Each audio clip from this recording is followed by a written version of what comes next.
big news of the day, Andy. Andy Murray. Well, I mean, how bad is his body if he's saying that now? You know, he's playing tennis. Yep. He's back out there competing. Mm-hmm. But if he's in that much pain that he's like, I don't think I'll be able to make it even to Wimbledon. I mean, you always want to see a player of Andy Murray's level go out on his own terms, right? Yeah. You don't want to see him have to just struggle, and then not even make his, like, benchmark event. You know, Wimbledon for any player, but let alone a player from the UK, that's the pinnacle. Yeah, and, you know, slam that he's been successful at. Mm-hmm. At home, that's where most players, well, if you got the chance, you want to finish at home and in front of your home crowd, what an opportunity that would be. Yeah. And to not be able to do that at your, you know, not many people finish at their prime, but to play at your best. Exactly. You know. For those of you that missed it, basically Andy Murray came out in a very tearful press conference and said, look, my body's breaking down. My hip can't do it. I can't even tie my shoes and put my socks on without a certain level of pain. So, you know, this could be my last tournament, the Aussie Open. You know, he's going to try and get through to Wimbledon with the help of his team, but he's just not sure if he can do it. No, and, you know, is it worth the push, right? Not really. I think he said something like, when the Byron brothers had the same operation last year, mm-hmm. and he could come back, and if he did the operation again, and it would be another year out of tennis, and then what? Not, you know, the Byron brothers don't move the same. It's a doubles game compared to a singles game. Yeah. There's no guarantees that his body's ever going to be the same. No. I think it's about longevity now for his life. Yes. What's the quality of life going to be when he's 60 years old? And I feel like we've been spoiled with Federer lasting into his late 30s. That's not the norm for most tennis players. I mean, usually sort of early 30s. It's becoming more. Yeah. It's becoming more. I mean, Karlovic, you know, and that's unusual considering his height as well. Yeah. I suppose with advances in training styles and nutrition, things like that, players are able to play later. But, you know, you can't. When the body says no, what can you do? And when the body starts breaking down, like Murray's body started breaking down, and then you try play through and come back, and I think the players don't often take enough time when they're coming back from an injury, and because they're afraid of losing their ranking points and losing their position and gaining access to tournaments and then restarting again. Yeah. It's a tough task. It is. As you probably have expected, a lot of people in the tennis community have come out and given their words of support. The one that surprised me the most was what Juan Martín Del Potro said. And he tweeted, and I think he put it on Instagram too, Andy, just watched your conference. Please don't stop trying. Keep fighting. I can imagine your pain and sadness. I mean... And he's one that knows, right? Exactly. He knows from personal experience. He says, I hope you can overcome this. You deserve to retire on your own terms whenever that happens. We love you, Andy Murray, and we want to see you happy and doing well. Yeah, I mean, there was a lot, right? Kyrgios had a good one with all the pictures of him and Murray having good times together on and off the court. Yep. And I think that's something that, you know, we notice them as competitors, but there's a lot of time off the court where those guys are all hanging out in the same areas, in the same lounges, same hotels, and there must be a bond there that's quite deep. And one reason that surprised me actually was, have you seen that viral, well not viral, but I mean it's a video on YouTube where it's like tennis fights, you know, and Andy Murray and Del Potro are one of my favorite ones, because this is back in 2008, and Del Potro says something about Judy Murray, and Andy goes off on him, and they have a bit of a back and forth banter. So you should definitely check that out if you got a couple of free minutes. I'll be having a look at that later on. Yeah, and you alluded to what Kyrgios said. I'll just read out a small portion of that.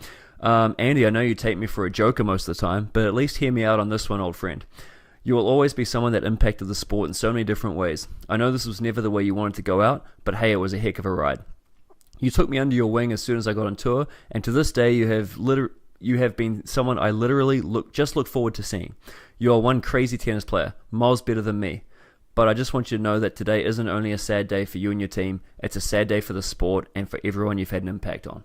Definitely. Yeah. You know, when you look at someone like Murray's game, he hasn't got much, right? He's got a decent return of serve, but what he does within a point and point construction makes him one of the top players in the game. And his record against those top guys throughout the past 10 years who have dominated the game is actually quite impressive. Yeah.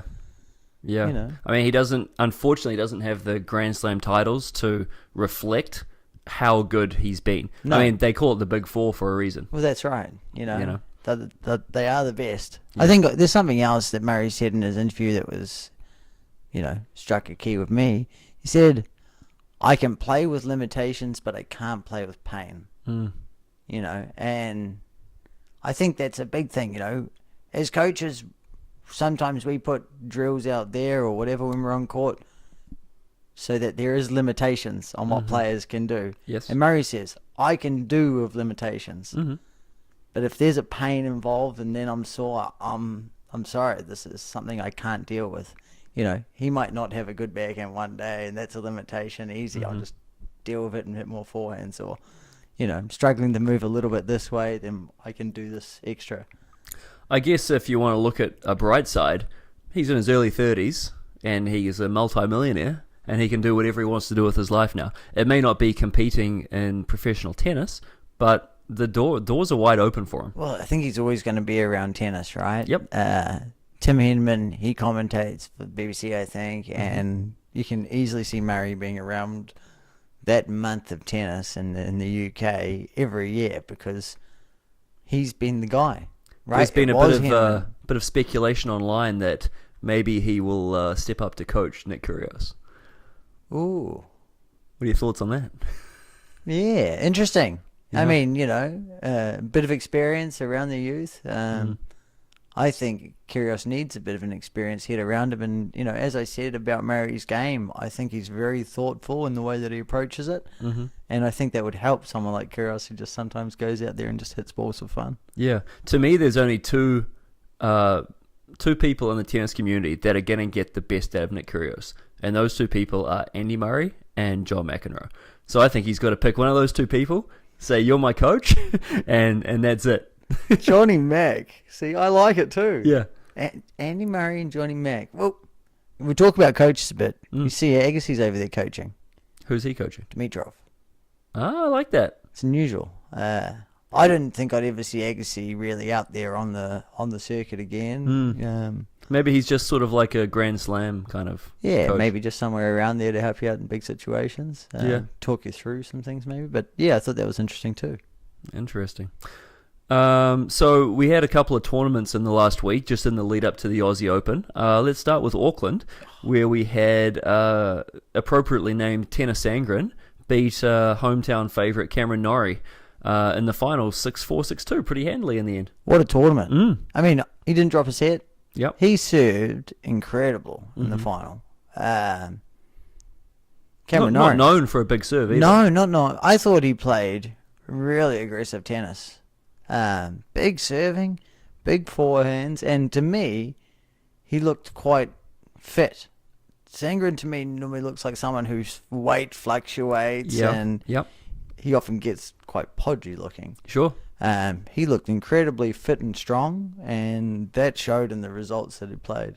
Really strong tennis. Absolutely. And as we mentioned, Cameron Norrie, who now represents Great Britain, but he grew up in New Zealand, had a great tournament to get to the final. I don't know if that'll do too much for his ranking, but it might push it up a little bit. Yeah, I think he moves up to probably 60, 65. That's not bad. I mean, if you can get into the Masters events, that's what you want, that's right? the key, right? Especially coming up to Miami and Indian Wells and then Miami coming up. Those are, big points before the clay court season. Yeah, which I believe the cutoff is generally in the 70s. Would that be about right? Yeah, 60. Depends. I think it's like 128 for one. I think it's like a 96 draw for the other, maybe. Oh, okay. I thought a majority of them was sort of like 64 draw, and you get a few what? No, I think the Indian Wells one is huge. No, you're right. Yeah. And also, congrats to Ruben Statham, who took out Hyun Chung in the first round. There, what a win! What a diving volley! What a diving volley! I did see that. I think he put it on Facebook as well today. You say, I was watching the match, and you're 5-1 down. You hold serve, that's good. Then you go out there and do you break his serve, right? Yeah, you do a diving volley, whatever. The next time he breaks his serve there's another stoppage in the game when he tears his shoelaces. Yep. So 2 breaks of game, right? When he broke the serve, it's a very interesting when you can cut someone's momentum in a service game like that. And Not that we're suggesting he did that on purpose. no, but flukes. Like, come on, you dive and you land on your racket, and second time you're sliding for a ball and your shoelace tears. Like that doesn't happen. Absolutely. That's just fate, and the tennis god's on your side. And what a win! Yep. What a win! And can we talk about the doubles? Yeah, please. There's so many Kiwi tennis players now that are dominating the doubles, and it was great to see in the final Ben McLaughlin and Shrew beat Michael Venus and Raven Klaasen. Oh, That's wow. 2 Kiwis in the final there. I think all of the Kiwi teams, apart from one wildcard combination, won a round. So it's great to see, especially at a home event, if it's more publicised that these guys are actually Kiwis and whatever. I don't know what it's like because I'm not at home, right? I don't see the media, but it's really cool to see from my perspective anyway. Absolutely. Few interesting losses early, which I guess you would expect from an event as a lead up to the Aussie Open. John Isner lost first round. Shapovalov lost first round. Fanini lost second round. A few other players in there as well.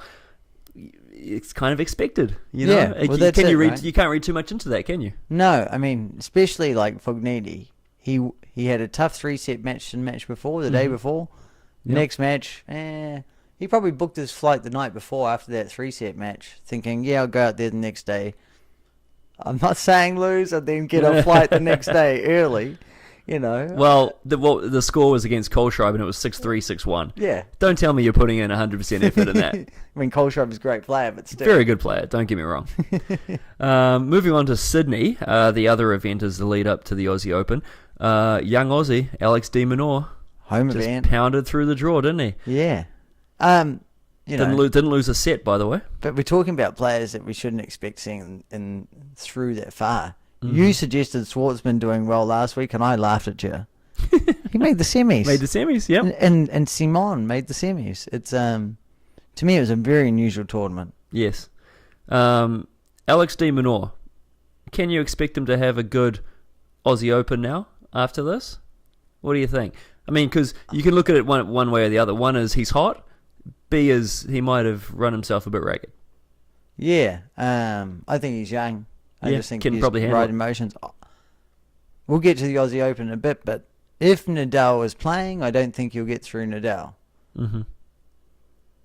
How far is Nadal going to make it through this draw?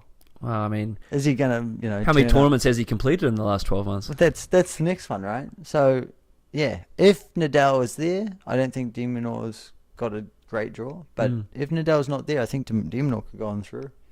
By the way, second week in a row that Taro Daniel has taken a lucky loser spot to get into a main draw and get a bye. Are we on the watch out? Peter Vlansky, 5 in a row. That's what I'm waiting for. Has it come through yet? No, or not yet. Okay. But he was 4. I'm waiting for the 5. Oh god, I can't wait. So he lost. He lost in the last round. I think take so, it. yeah. Yeah, great. Anything else from Sydney that we want to look at? No. Simon and Schwartzman. Wow. So let's look ahead then to the Aussie Open, which starts. Is it tonight? Does. Must be tonight. 8 o'clock. It's Sunday afternoon here in Canada, and yeah, must be later on tonight. So should we start with some interesting matchups for the first round, Andy? Definitely. My big one, and I think it's everyone's big one, is Milos Raonic versus Nick Kyrgios. What a massive What- first round. That's what happens when you get outside the top 32. Yep, Right? that's right. Exactly right. You might get that seed first round, and that's a match. Yeah. Raonic is tough on a hard court or an indoor court or on grass. Big serve. There's going to be very short points, and Kyrgios better be on form. Yeah. I personally like Raonic in that matchup. He's favourite. I'm a big fan of Kyrgios. I can't see him putting it together. However, it doesn't get any easier for Milos. If he gets through that, he's got the winner of Wawrinka and Gulbis, which I think is a awful matchup. Yeah, Wawrinka, second round, Yeah. Grand Slam, no thanks. Not the Aussie. At a slam, he's performed well at in the past. And then, I mean, look, there's zero easy matches for Raonic. It's shocker after shocker after shocker after shocker. Go. So What's after that? well, that's contentious because it's Chung's little section, and I don't like Chung to get through it, so I'm picking Query. Chung hasn't won a match this year. Yep. So, I think he's got an easiest first round. Clan. Yep. And that'll be interesting as well. Clan, top college player. Yeah. So I like Query to get through that, and look, I don't think that's a good matchup for Milos. Query can play, man. Yes, he can. That's a really tough section of the draw, isn't it? Absolutely. Yeah. Yep. It's a nightmare. Shapovalov has Andahar, and then looking like probably Kokkinakis. That's a matchup I'm waiting for. So that'll be interesting. I've got Shapovalov getting through that section, and then probably going down to Djokovic. Yeah, I think if Kokkinakis coming through qualifying means that he's fit and on form, I think he'll win his first round, and I think he goes out there with the hometown behind him and goes out there and beats Shapovalov pretty easy. He certainly has the ability to. Yeah, 100%. Very talented, and I think possibly not being given a wild card into the main draw is a good thing for him, making him work a little bit harder, and going through qualifying, winning those matches, getting that confidence behind your belt. It is interesting that they wouldn't give him a wild card, considering they've been giving him most of the time. But they've got a lot of top Aussie juniors coming up. Yeah, true. Selfishly, I want to see Shapo get through just to see Shapo Djokovic. I think it would be a blockbuster. Yeah, it would be a great match. Yep.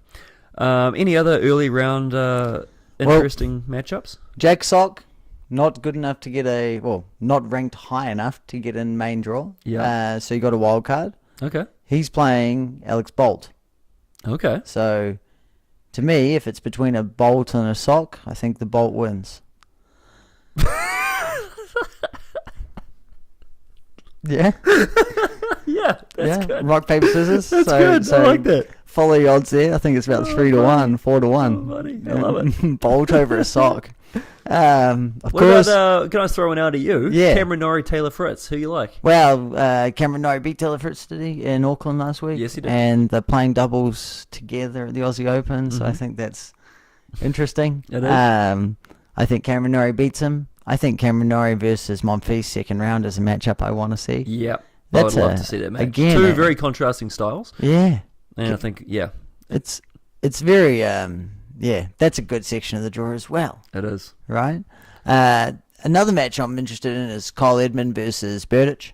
Berdych again, unseeded, played well in Doha, making the final, and now playing Edmund to seed. That's a tough matchup for the young Brit.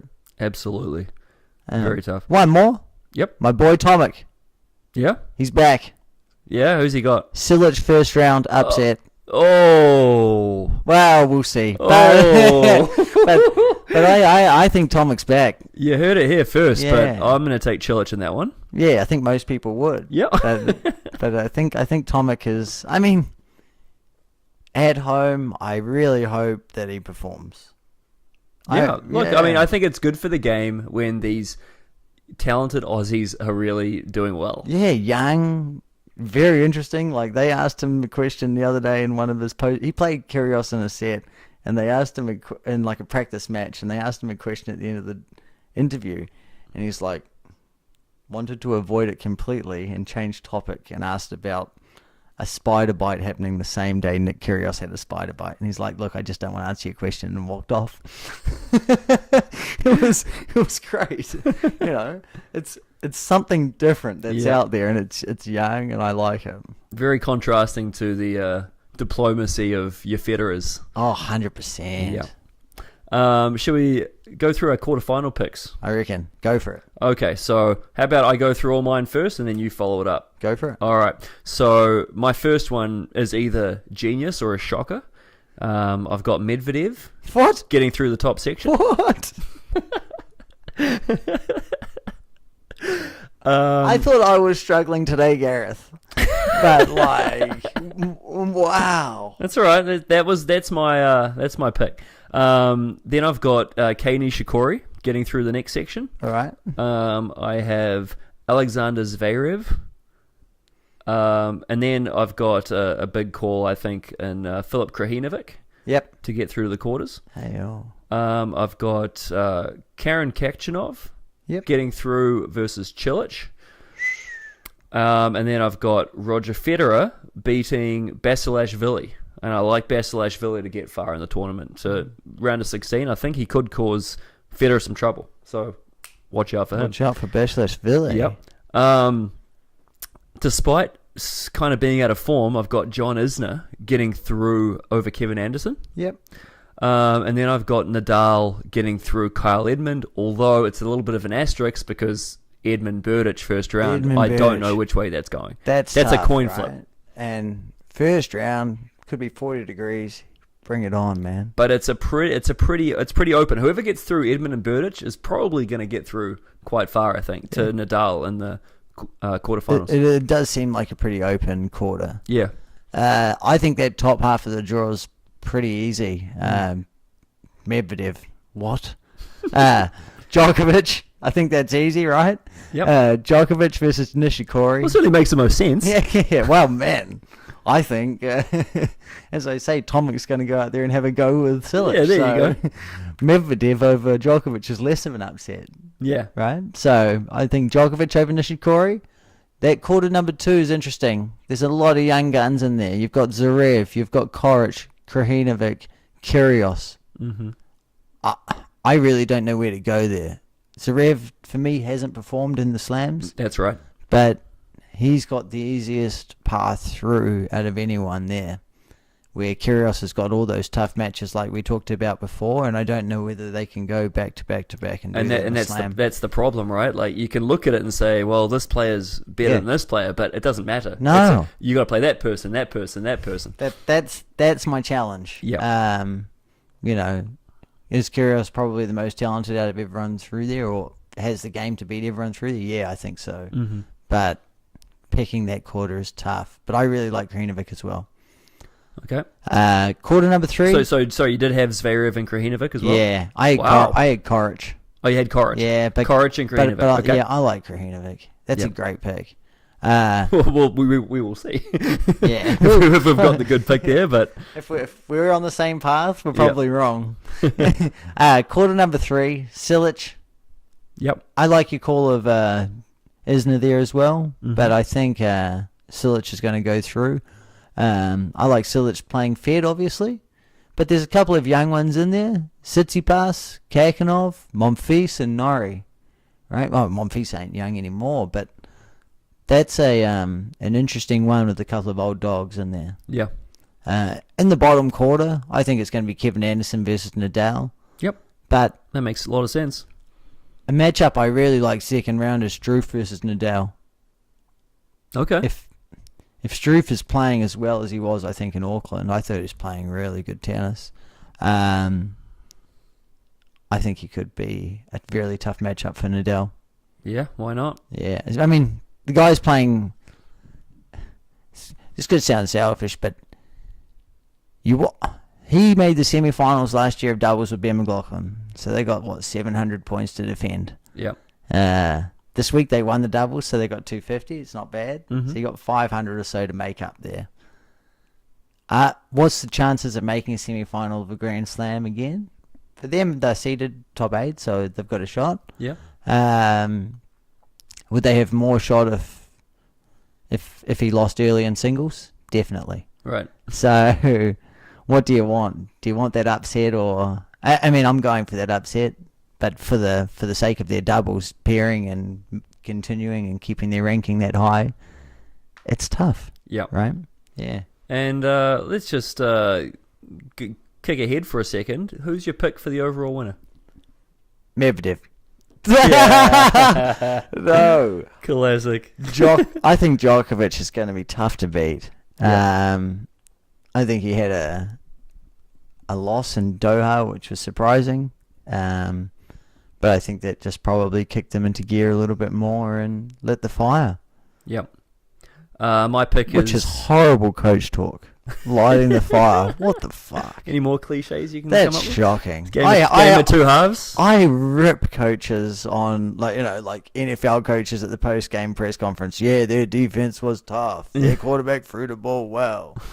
What the hell? Yeah, exactly.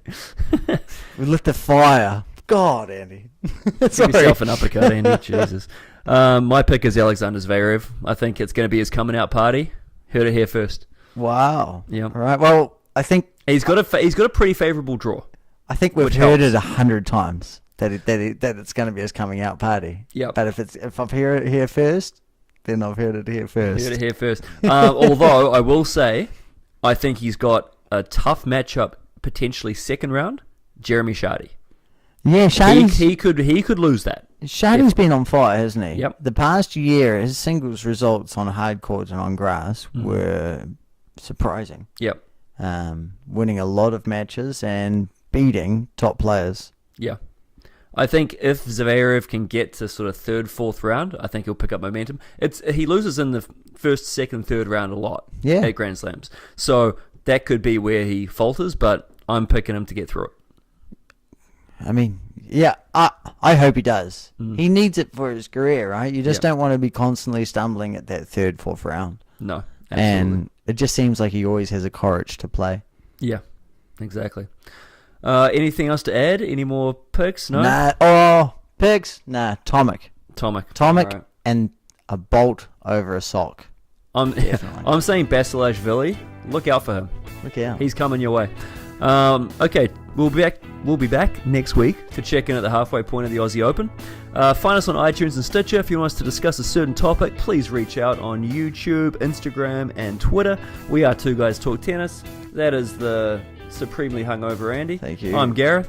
So if you like the cut of our jib, please subscribe, rate, and share. Be kind to each other. Boom. Boom.